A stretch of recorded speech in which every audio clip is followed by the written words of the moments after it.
She's going to make one hell of a president. That's quite the endorsement from the man who worked alongside Vice President Harris for 4 years. Today, President Biden and Vice President Harris appeared together for the first time since she became the Democratic presidential nominee. Folks, I have an incredible partner. The progress we've made, she's going to make one hell of a president.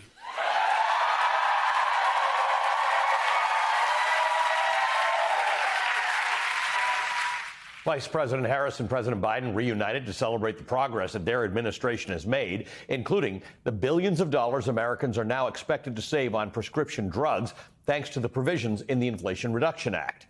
The Biden administration announced today, quote, because Medicare is now able to negotiate lower prescription drug prices for seniors and people with disabilities, American taxpayers are expected to save $6 billion on prescription drug costs, and people enrolled in Medicare are expected to save $1.5 billion in out-of-pocket costs in 2026 alone.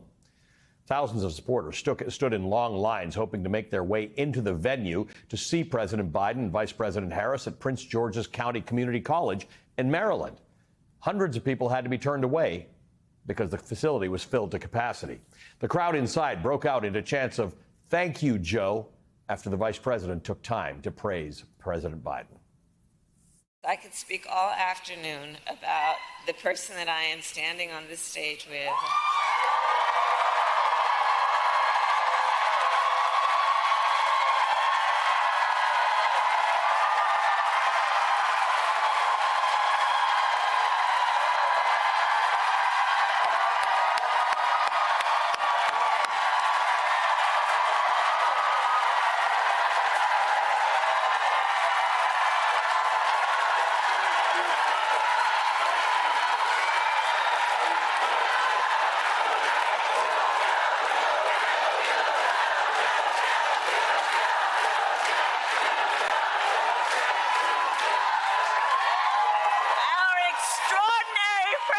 Joe Biden.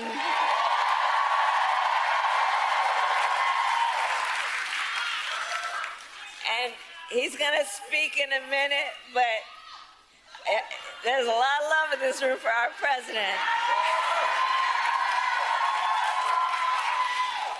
And I think it's for many, many reasons, including few leaders in our nation have done more on so many issues, including to expand access to affordable health care than Joe Biden.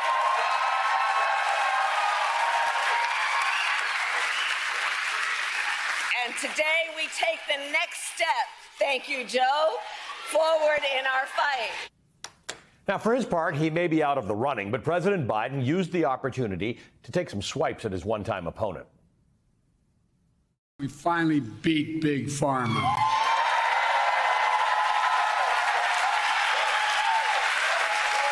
And I might add, with no help from Republicans, not a single Republican voted for this bill, period, not one in the entire Congress.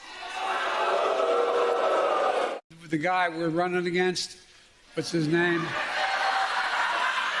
Donald Dump or Donald, whatever. They want to get rid of this, what we passed. They're fighting to get rid of what we've just passed. No, I'm serious. No help from Republicans passed the Inflation Reduction Act, thanks to the tie-breaking vote of Kamala, made it possible.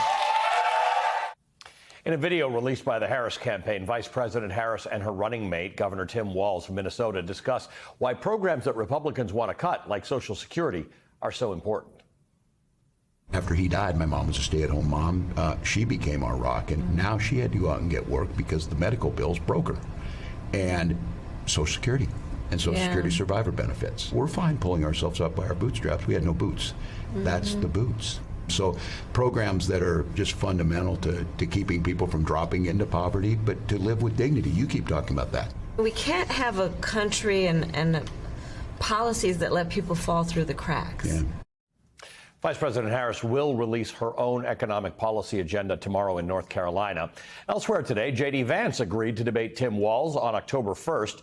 The debate will be moderated by CBS News, but other networks like this one will be able to air it. The Harris campaign said in a statement, quote, Governor Walz looks forward to debating J.D. Vance if he shows up. Every day since Donald Trump chose him as his running mate, more of J.D. Vance's weird and archaic views on women have come into clearer focus. Last night, he suggested that caring about reproductive rights isn't normal.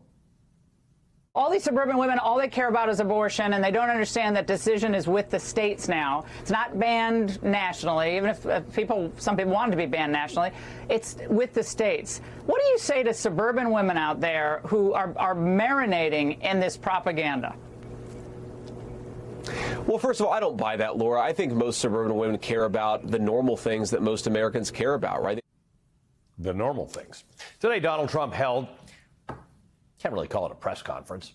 The Harris Walz campaign is calling it Trump's whatever that was. Harsh, but fair, honestly. Once again, Donald Trump spiraled in front of a group of reporters. This is the second time now in 2 weeks. He attacked Vice President Harris with lies at his golf resort in New Jersey instead of his home in Florida. Donald Trump said that he was entitled to attack Kamala Harris, but that's not sitting well with some members of his own party. The Washington Post's Aaron Blake writes, quote, recent days have featured a familiar sight, a coterie of Trump allies taking to broadcast outlets such as Fox News, seemingly to send a message to Trump in the apparent belief that this is how you get through to the cable news junkie former president. They've practically begged him to change it up. They've sought to push him away from talk of crowd size and personal attacks on Harris and toward policy. But whether because he refuses to or he can't, the message is going unheeded by the so-called audience of one. So, how's Trump trying to resurrect his struggling campaign? By hiring the man he fired as his campaign manager in 2016, Corey Lewandowski. With 82 days left until Election Day, President Biden is offering up this advice. Beat the hell out of them. Get this. You may have heard about the MAGA Republican Project 2025 plan. They want to repeal Medicare's power to negotiate drug prices. Let Big Pharma back to charge them whatever they want. Let me tell you what our Project 2025 is. Beat the hell out of them.